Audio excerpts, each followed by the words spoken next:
Hello everyone and welcome back to my YouTube channel Bihar PCSDT यानी कि बीपीएससीडीटी।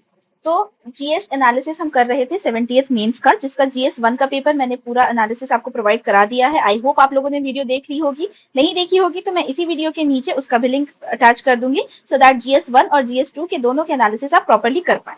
तो mains answer writing के लिए सबसे ज्यादा जरूरी जो चीज मैंने आपको कही है वो ये है कि बीपीएससी का जो अभी लेटेस्ट पेपर है यानी कि 70th पीवाईक्यू तो ओवरऑल हमें करना ही है टॉपिक वाइज, लेकिन 70th पेपर को असेस करना ज्यादा जरूरी है, सो दैट जो स्टूडेंट्स फर्स्ट टाइमर्स हैं खास करके उनको एक आइडिया मिल पाए कि आखिरकार पेपर का नेचर किस टाइप का होता है, what to expect from 71st का मीन्स। ठीक है, साथ ही साथ में जो लोग 72nd के लिए भी एम कर रहे हैं उन्हें भी एक आइडिया हो कि हमें सिर्फ ऊपरी तरीके से किताबी भाषा नहीं but current affairs, newspaper articles, reports, data facts को किस तरीके से आपस में इंटरलिंक करके प्रेजेंट करना है। तो चलिए इसका पेपर देख लेते हैं। जीएस 2 का पेपर हुआ था, तो ये पेपर भी 300 मार्क्स का होता है। मैंने बताया था जीएस 1, जीएस 2 एंड ऐसे टोटल 900 मार्क्स होते हैं, जिसमें से मेरिट तैयार होती है। और ये पेपर भी 3 पार्ट्स में डिवाइडेड होता है। तो पार्ट 1 जो है वो हमारा होता है सेक्शन 1 इज ऑफ पॉलिटी। ठीक है, तो ये है हमारा पॉलिटी। तो पहला क्वेश्चन शॉर्ट क्वेश्चन है, तो उसमें 5 शॉर्ट क्वेश्चन है। तो पहला क्वेश्चन जो हमें दिया है वो है article 32 is the heart and soul of the constitution of India, explain. So this is a very straight forward question, इसमें बहुत ज्यादा आपको सोचना नहीं है, सीधा आर्टिकल 32 क्या होता है, क्या नहीं होता है, इसकी क्या प्रोविजंस है और इसकी क्या इंपॉर्टेंस रही है, ये हमें एक्सप्लेन करके बताना है। अब आपका आंसर एनरिच किस तरीके से होगा कि आप लक्ष्मीकांत से तो इसके प्रोविजंस वगैरह सारी चीजें पढ़ लेंगे, पॉजिटिव नेगेटिव क्या होता है, क्या इंपैक्ट है, किस तरीके से ये इंडिविजुअल फंडामेंटल राइट्स को मतलब प्रोटेक्ट करता है, वो सारी चीजें आपको समझ में आ जाएंगी। बट आर्टिकल 32 किस किस इंपॉर्टेंट केस लॉज में यूज हुआ है, अगर आप ऐसे एक से दो एग्जांपल्स इसमें डाल देते हैं, क्योंकि ये शॉर्ट क्वेश्चन है, तो इससे आपका आंसर जो है ये और ज्यादा एनरिच हो जाएगा। ठीक है, इसके बाद हमारा नेक्स्ट है criminalisation of politics and politicisation of criminals. ठीक है, very complex sentence. Criminalisation of politics and politicisation of criminals, analyse this statement in the context of Bihar state. अब देखिए ये कंप्लीटली जो क्वेश्चन मेकर है इसने आपके ऊपर डिपेंड करा दिया है कि भाई आप अपने पॉइंट ऑफ व्यू से अब इस आंसर को दीजिए। ठीक है, कि आपको बताना है करेंटली बिहार में किस तरीके से पॉलिटिक्स हो रही है और पॉलिटिक्स के नाम पे क्रिमिनल एक्टिविटीज भी हो रही है, या फिर कई सारे क्रिमिनल्स को टिकट दे करके पॉलिटिसाइज कराया जा रहा है। तो ये दोनों चीजों को बैलेंस करते हुए आपको एक्सप्लेन करना है कि करंट कंडीशन क्या है, इस कंडीशन से क्या इंपैक्ट पड़ रहा है सोसाइटी पे, और इसको दूर करने के लिए क्या क्या मतलब क्या क्या आगे हमारा वे फॉरवर्ड होना चाहिए। तो इस तरीके से हम इस आंसर को अप्रोच करेंगे। अब इसमें देखिए एग्जाम्पल्स वगैरह डालने के लिए कौन सी किताब से आप एग्जाम्पल उठाएंगे, किसी किताब में तो ऐसा पर्टिकुलरली मिलेगा नहीं, तो आपको पढ़ना पड़ेगा न्यूज़पेपर। ठीक है, और न्यूज़पेपर की हेल्प से ही आप इसको पूरी प्रॉपर तरीके से एनालाइज कर पाएंगे। अब नेक्स्ट है in India at present caste is no more a social phenomena, rather it is a political phenomena. अब हमें ये स्टेटमेंट दे दी गई है इन्वर्टेड कॉमास में। अब हमें पूछा है do you agree with this statement, analyse and give reasons to support your answer. So now this is more sort of a like कि इंटरव्यू में सवाल पूछ रहा है कि देखो ऐसी ऐसी ऐसी सिचुएशन है, क्या आप इस बात से सहमत है या नहीं है, अगर है तो उसके रीजन दीजिए, नहीं है तो उसके सपोर्ट में रीजन दीजिए। तो ऐसी जगहों पे आपको बहुत ही पॉलिटिकली भी करेक्ट रहना है, और एक जिसे कहा जाता है ना कि बैलेंस अप्रोच होनी चाहिए, आप एकदम ही एक्सट्रीम नहीं हो सकते किसी भी एंड पे। So you have to maintain a balance and then answer this question कि करंटली जो है कास्ट को किस तरीके से एक सोशल फिनोमिना से हटा के पॉलिटिकली यूज किया जा रहा है, पॉलिटिकल पार्टीज किस तरीके से कास्ट का यूज करके अपना वोट बैंक तैयार कर रही हैं। इसकी वजह से जो एक्चुअल जो जेन्युइन वोटर्स हैं वो कंफ्यूज हो रहे हैं, उन्हें नहीं समझ आता हम किसे वोट करें। वो लोग अपनी सिर्फ जाति को देख करके कि हमारी जाति का लीडर है, रिप्रेजेंट कर रहा है, बस उसी माइंडसेट से वो वोट कर देते हैं। तो इस वजह से जो है ओवरऑल प्रोग्रेस नहीं हो पा रही है। ये सारी चीजें रीजन देते हुए आपको एनालाइज करके ये आंसर करना है। ठीक है, अगेन इसके लिए आपको एक मतलब इंटेलेक्चुअली आपको ओपन माइंडेड होकर के पूरा सारा जो भी आजकल की सिचुएशन में सिनेरियोस चल रहे हैं उनको असेस करते हुए उनके एग्जांपल देते हुए बताना होगा। ठीक है, तो मेरा कहने का यही मैटर है कि इसमें बुकिश नॉलेज आपकी नहीं है। बुक्स का रेफरेंसेस जहाँ पे प्रोविजंस पूछे गए, जैसे आर्टिकल 32 का प्रोविजन पूछा गया, वहां पे आपको जरूरत पड़ेगी लक्ष्मीकांत की, तो लक्ष्मीकांत तो आपको करनी है, लेकिन उसके साथ साथ जो करंट अफेयर्स की डीलिंग्स है, जो डेली रोजमर्रा की चीजें हैं वो करनी है। ठीक है, अगला क्वेश्चन है what is collegium, why is it at the centre of criticism, express your views. तो अभी बहुत ज्यादा ये चल रहा था कि कॉलेजियम सिस्टम में भाई भतीजावाद होता है, एक तरीके से नेपोटिज्म फॉलो किया जा रहा है। ठीक है, हर तरीके का रिप्रेजेंटेशन नहीं मिल पाता है। तो इन सारी चीजों को लेकर के आपको एग्जांपल देना पड़ेगा कि कहाँ कहाँ पे क्या क्रिटिसाइज किया गया है रिसेंटली, कितने सवाल उठाए गए हैं इस चीजों को लेकर के, और क्या वजह रही है। ठीक है, तो कॉलेजियम सिस्टम क्या होता है, कब इवॉल्व हुआ था, तो आपको जजेस केसेस बताने पड़ेंगे, जो 3 जजेस केस हुए थे, फर्स्ट सेकंड थर्ड। उसके बाद एनजेएसी जो प्रपोज किया गया था उसको किस तरीके से स्ट्राइक डाउन करके हटा दिया गया। तो अगर एनजेएसी आता है तो किस तरीके से एक ट्रांसपेरेंसी बनेगी, या एनजेएसी की जगह कोई दूसरी इस तरीके की बॉडी स्टैब्लिश की जाए जो कॉलेजियम सिस्टम के पैरेलली हो लेकिन ज्यादा ट्रांसपेरेंट हो। ठीक है, तो यही सारी चीजों को आपको बताना है। फिर है in the light of 73rd and 74th amendment in the constitution. तो अब इन दोनों अमेंडमेंट के प्रोविजंस आपको पता होने चाहिए, बहुत ही ज्यादा जरूरी है, ये तो पीआरआई और म्यूनिसिपैलिटी वाले एक्ट्स हो जाते हैं। Discuss the role of local self government in empowering women at the grass root level. अब देखिए पहली चीज तो 73rd 74th थोड़ा थोड़ा सा आपने एक्सप्लेन कर दिया, फिर डिस्कस करना है रोल किस चीज का, लोकल सेल्फ गवर्नमेंट किस तरीके से हेल्पफुल है विमेन एम्पावरमेंट के लिए, कि ग्रास रूट लेवल पे ये जो पंचायतों में विमेन रिजर्वेशन दिया जा रहा है या फिर ओवरऑल विमेन को डेवलप मतलब अपलिफ्ट करने के लिए चीजें की जा रही हैं, तो किस तरीके से इसका प्रभाव पड़ रहा है ये आपको बताना है। ठीक है, फिर है अब ये शॉर्ट क्वेश्चन हमारे कंप्लीट हो गए। तो आप देख रहे हैं कि किस तरीके से स्टेटमेंट बेस्ड आपको क्वेश्चन दिया गया है, सीधा सीधा नहीं उठा के पूछ लिया गया है कि गवर्नर को अपॉइंट करते हैं, या जो मोस्ट फेमस बीपीएससी तक पूछता था कि is governor the puppet of the ruling government, इस तरीके के सवाल आते थे, तो वैसा नहीं है, यहाँ पे आपको स्टेटमेंट बेस्ड सवाल दिए गए हैं। अब लॉन्ग क्वेश्चन में देखिए ऑलरेडी इन्होंने 19+19 यानी कि क्वेश्चन को दो भाग में खुद ही डिवाइड करके दिया है, कि पहला है trace the evolution of political parties in India from one party dominance, यानी कि आईएनसी का डोमिनेंस था पहले, to the era of coalition governments. ठीक है, पहला ये हो गया, 19 मार्क्स आपके यहाँ तक के हैं।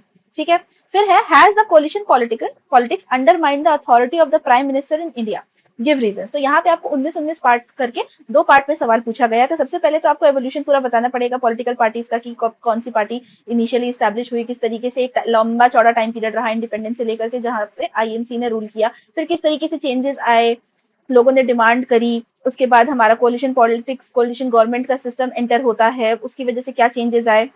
और आपको दोनों ही चीजें बताने होंगे कि अगर सिंगल पार्टी रूल कर रही है तो उसके क्या प्रोज एंड कॉन्स होते हैं, as well as coalition governments के क्या होते हैं, और उसी के थ्रू आपको एक्सप्लेन करते हुए फिर इस चीज को जस्टिफाई करना होगा कि क्या प्राइम मिनिस्टर की अथॉरिटी अंडरमाइन होती है। तो आप कुछ पॉइंट्स देंगे कि फॉर में कि हाँ हाँ इस वजह से कहीं कहीं पे प्राइम मिनिस्टर की अथॉरिटी अंडरमाइन होती है, और फिर सेकेंडली आप उसको बैलेंस आउट करेंगे कि नहीं, देयर आर सर्टेन प्रोविजंस जहां पे प्राइम मिनिस्टर रहता है एट द टॉप, तो उनकी जो पावर्स हैं या अथॉरिटी है वो अंडरमाइन नहीं होती है। साथ ही साथ कोलिशन पॉलिटिक्स से एक लार्जर लेवल का रिप्रेजेंटेशन भी हो पाता है ओवरऑल गवर्नेंस में। तो ये सारे पॉइंट्स को दी करके गिव रीजंस के साथ आपको ये आंसर करना होगा।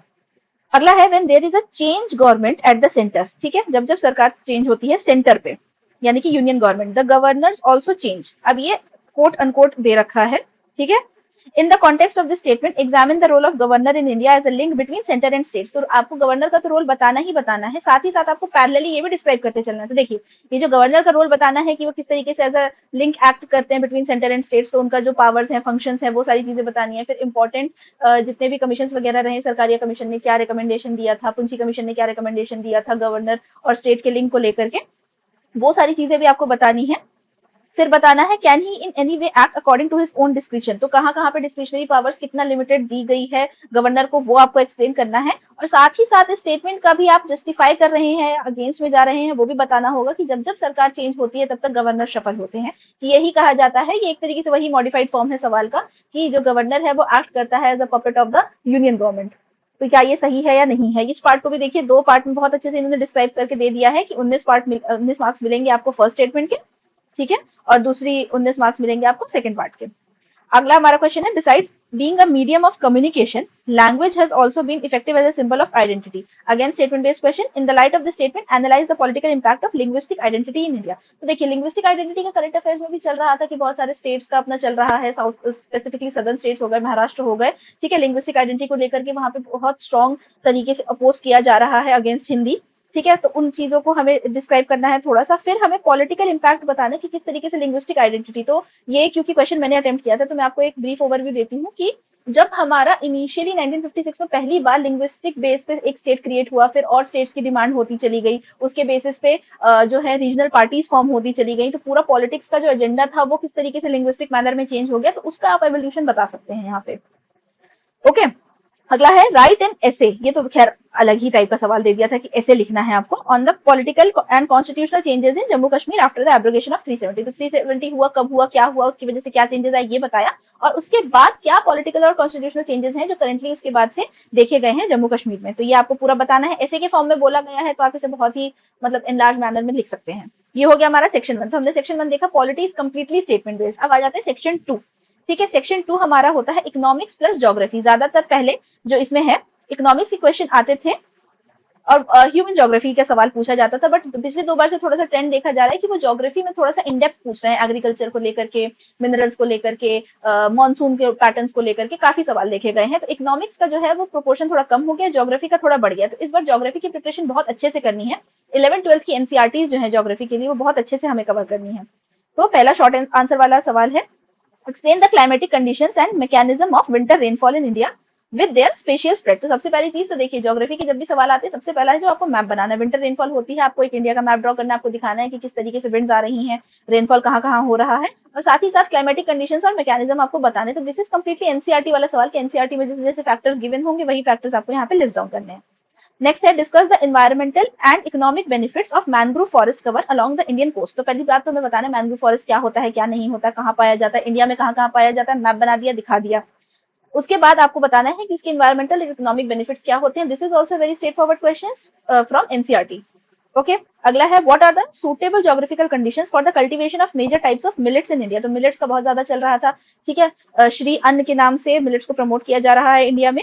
तो मिलेट्स की बात, अब देखिए करंट अफेयर्स ही रिलेटेड है ना ये, अगर आप पीएम श्री अन्न रिलेटेड चीजें पढ़ रहे हैं तो उसी की वजह से हो रहा है कि करंट अफेयर्स में के साथ में ज्योग्राफी का आपको एक क्वेश्चन बना करके पूछा गया और एक्सप्लेन करना है विद एग्जांपल्स। तो सूटेबल ज्योग्राफिकल कंडीशंस क्या होती है, तो पहली चीज तो मिलेट्स कौन कौन सी होती हैं, कितनी मेजर टाइप की होती हैं, कहाँ कहाँ उगाई जाती हैं, एक इंडिया का मैप बना है, पूरा ये ज्योग्राफी एनसीईआरटी पूछ रहा है आपसे, ठीक है। बहुत अच्छे से है कि 11th-12th वाली जो ज्योग्राफी है उनको बहुत अच्छे से करने का है, स्पेशली फॉर द GS2 का पार्ट मेंस में। तो फिर हमें ज्योग्राफिकल कंडीशंस बतानी है कि इन रीजन में किस तरीके का रेनफॉल कितना होना चाहिए, सनलाइट कितनी होनी चाहिए, टेम्परेचर क्या होना चाहिए, ठीक है, मानसून से इस पे इफेक्ट पड़ता है नहीं पड़ता है क्या नहीं, और मिलेट्स के क्या फायदे हैं। इस तरीके से हम इस आंसर को कंक्लूड कर सकते हैं। फिर है, explain the ecological condition suitable for the cultivation of makhana. अब देखिए मखाना बोर्ड बहुत ज्यादा न्यूज में था, तो हमें एक्सपेक्टेड था कि मखाना बोर्ड से रिलेटेड सवाल आएगा कि इंडियन बजट में, यूनियन बजट में इस चीज को मेंशन किया गया, बट इन्होंने कुछ अलग ही तरीके से पूछा कि कल्टीवेशन ऑफ मखाना के लिए इकोलॉजिकल कंडीशंस आप बताओ। तो आपको पूरा बताना पड़ेगा कि पहली चीज तो कहाँ पाया जाता है, कहाँ नहीं पाया जाता है, फिर वहां की कंडीशंस, अगेन सेम चीज, रेनफॉल कितना होना चाहिए, टेम्परेचर कितना होना चाहिए, कितना उसमें मैन पावर यूज होता है क्या नहीं।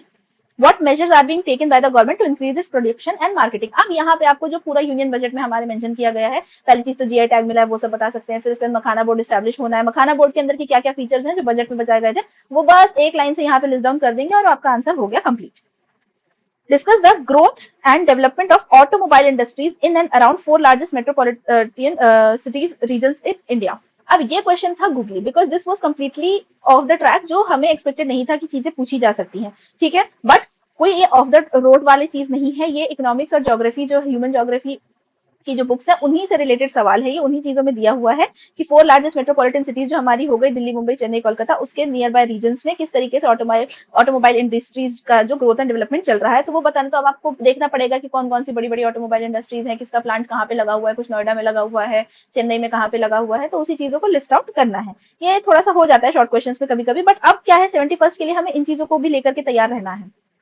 अब आ जाते हैं लॉन्ग क्वेश्चन पे, ठीक है। तो पहला लॉन्ग क्वेश्चन 38 मार्क्स, ये भी पूरा, अब देखिए कहीं पे भी ज्योग्राफी मतलब इकोनॉमिक्स आ ही नहीं रहा, पूरा का पूरा ज्योग्राफी बेस्ड पूछा है इन्होंने। The peninsular India is more rich in rock and mineral resources, ठीक है। अब इन्होंने ये स्टेटमेंट दे दी कि पेनिनसुलर इंडिया में रॉक एंड मिनरल ज्यादा पाए जाते हैं। तो अब आपको पूरा पेनिनसुलर इंडिया का ब्लॉक ड्रॉ करके वहां पे एक्सप्लेन करना होगा कि कौन से रीजन में कौन सा मिनरल या रॉक सिस्टम पाया जाता है। Discuss the statement in relation to their geological formation. तो मतलब जियोलॉजिकली किस तरीके से फॉर्म हुआ था, तो बिल्कुल ही detail physical geography of India का पार्ट है ये, जो एनसीईआरटी से कवर होगा। And associated quarrying and mining activities, वहां पर जो जो कराई जाती हैं वो सारी चीजों को एक्सप्लेन करना पड़ेगा। तो देख रहे कि ज्योग्राफी के लिए बिल्कुल ही एनसीईआरटी पे अच्छे से रिलाय होना पड़ेगा, तभी जाकर के ये आंसर्स हम मतलब जिसे बोलते हैं ना कि बेटर तरीके से लिख पाएंगे। ऊपर ऊपर से तो कोई भी लिख देगा, लेकिन थोड़ा सा जो डिटेल नॉलेज है वो हमें एनसीईआरटी से आएगी।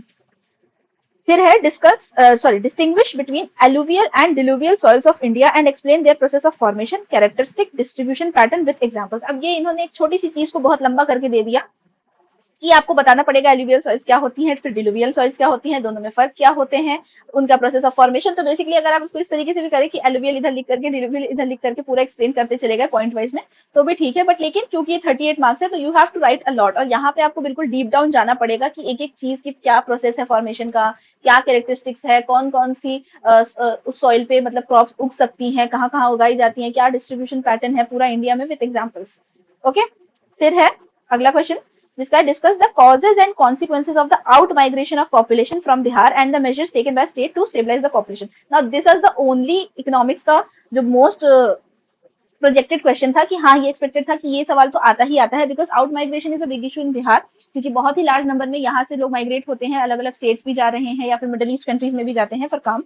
तो उसमें बताने के लिए हमारे पास बहुत सारे पॉइंटर्स हैं, और ये ऐसा क्वेश्चन है जो ये प्रोजेक्टेड होता है और ये हम करते ही करते हैं जब नोट्स बनाते हैं कि क्या कॉजेज हैं, कि भाई क्या क्या प्रॉब्लम्स है। तो पहले हमें तो सारी प्रॉब्लम्स लिस्ट आउट करनी पड़ेगी कि भाई बिहार में क्या प्रॉब्लम है, कि अनएम्प्लॉयमेंट कम मिल रहा है, एग्रीकल्चर प्रॉब्लम है, क्लाइमेटिक कंडीशंस का दिक्कत है, हेल्थ का प्रॉब्लम है, ठीक है, लैक ऑफ इंडस्ट्रीज है, लैक ऑफ एजुकेशन है, एम्प्लॉयमेंट की दिक्कतें क्यों आ रही हैं, ये सारी चीजें हमने बताई। फिर कॉन्सिक्वेंसेज बताया कि भाई यहाँ से माइग्रेट कर जाते तो किस तरीके से फैमिली से अलग हो जाते हैं, कल्चर अपनी सॉइल से अलग हो जाते हैं, उनको वहां पे जाकर के कितनी प्रॉब्लम्स का फेस करना पड़ता है। तो ये पूरी चीजें बताने के बाद measures taken by the state, अब यहाँ पे काम आता है स्टेट की स्कीम्स का, ठीक है, कि स्टेट में अपने ही स्टेट में एम्प्लॉयमेंट के लिए आपको जिसे कहा जाता है कि एजुकेशनल लोन्स दिए जा रहे हैं, आपको एमएसएमई वगैरह के लिए, शॉर्ट स्टार्टअप वगैरह लगाने के लिए लोन्स दिए जा रहे हैं, ताकि आपको कहीं दूसरी जगह ना जाकर काम करना पड़े, आप खुद ही उद्यमी बन सकते हैं, ठीक है। एजुकेशन लोन्स प्रोवाइड किए जा रहे हैं, किसान क्रेडिट कार्ड लोन्स दिए जा रहे हैं कि अगर आपको अगर एग्रीकल्चर में भी कोई लॉस होता है तो उसका भी जो है भरपाई सरकार करेगी। इस तरीके की चीजों को पूरा मेंशन करते हुए, मतलब ये ऐसा है कि जिसमें आप भर भर के चीजें और एग्जांपल्स डाल सकते हैं, ठीक है। स्कीम्स वगैरह जो हम याद करते हैं ना, सारी स्कीम्स और जो जितनी चीजें थी बस वो इसी क्वेश्चन में यूज हो पाए, बिकॉज बाकी के ऊपर क्वेश्चन तो पूरे पूरे ज्योग्राफी बेस्ड पूछ लिए हैं। अब इकोनॉमी का सवाल ही नहीं है तो इकोनॉमिक स्कीम्स जितनी पढ़ते हैं वो सारी पुट अप कहाँ करेंगे।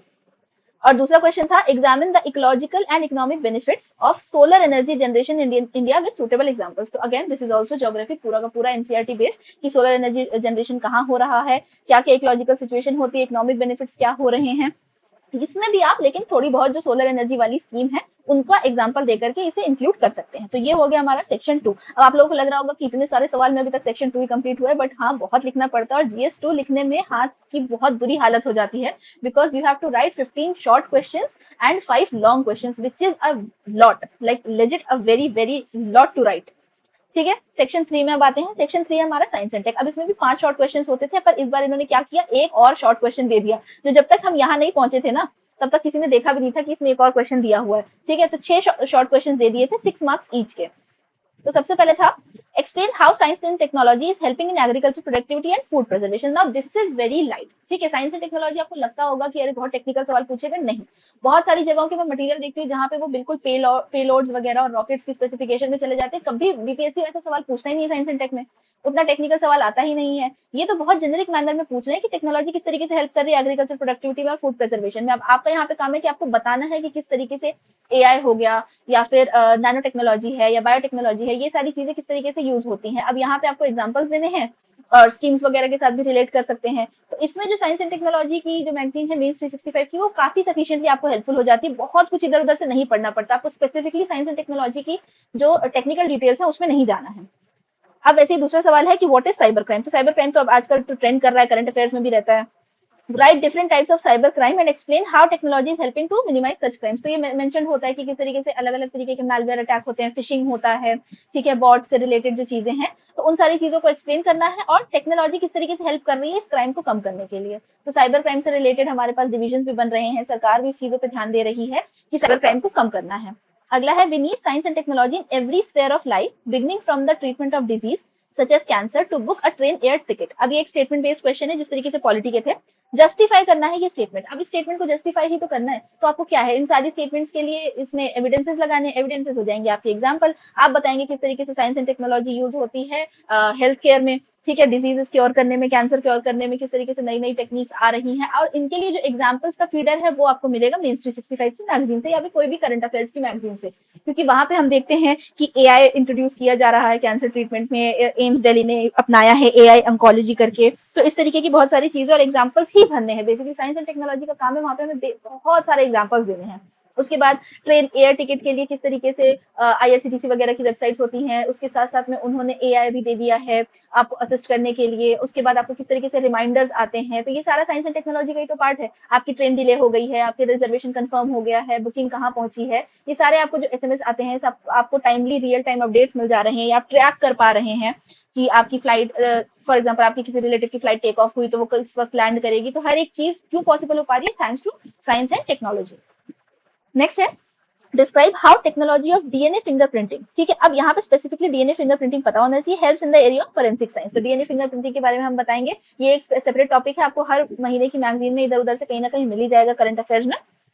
देन है स्टेम एजुकेशन, ठीक है। स्टेम एजुकेशन के बारे में बताना है कि स्टेम एजुकेशन क्या होता है, किस तरीके से ये यूजफुल है providing quality education in different regions of Bihar to prepare students for the future workforce. तो अब साइंस एंड टेक्नोलॉजी वाला लेवल बहुत ज्यादा जरूरी हो गया है आज की डेट में। मोस्टली स्टूडेंट्स को उस तरफ प्रमोट करने के लिए स्कीम्स भी इंट्रोड्यूस की गई है, नीति आयोग भी स्कीम्स चला रहा है, बिहार एज अ स्टेट भी इन चीजों को इनकॉर्पोरेट करने की कोशिश कर रहा है। तो हमें करंट अफेयर से रिलेट करते हुए एग्जाम्पल देकर के इस क्वेश्चन को हम अटेम्प्ट करेंगे। Then explain how the drone technology in India is helping extensively in various areas of national security. अब ठीक है, नेशनल सिक्योरिटी के कॉन्टेक्स्ट में पूछा ड्रोन टेक्नोलॉजी, ये हालांकि एग्रीकल्चर में भी आ सकता था, डिजास्टर मैनेजमेंट में भी आ सकता था, बट स्पेसिफिकली इन्होंने यहाँ पूछा है नेशनल सिक्योरिटी में पूछा है। तो अब नेशनल सिक्योरिटी में बॉर्डर सिक्योरिटी फोर्स किस तरीके से यूज कर रही है, बॉर्डर्स पे यूज हो रहा है, तो ये सारी चीजें जस्टिफाई करनी है विद सुटेबल एग्जाम्पल्स। नेक्स्ट है ठीक है, ओके, हाँ, तो ये 6 क्वेश्चन हो गए, ये शॉर्ट क्वेश्चन हमारे हो गए। फिर लॉन्ग क्वेश्चन में यहाँ पे एक ही लॉन्ग क्वेश्चन होता है, क्योंकि ये हमारा बैलेंस हो रहा है डीआई के साथ, तो डीआई में 2 सवाल होते हैं, तो यहाँ भी 2 सवाल है, एक शॉर्ट क्वेश्चन और एक लॉन्ग क्वेश्चन का। तो पहला है discuss how significant milestones like Chandrayaan, Mangalyaan have enhanced significance of India space programme globally.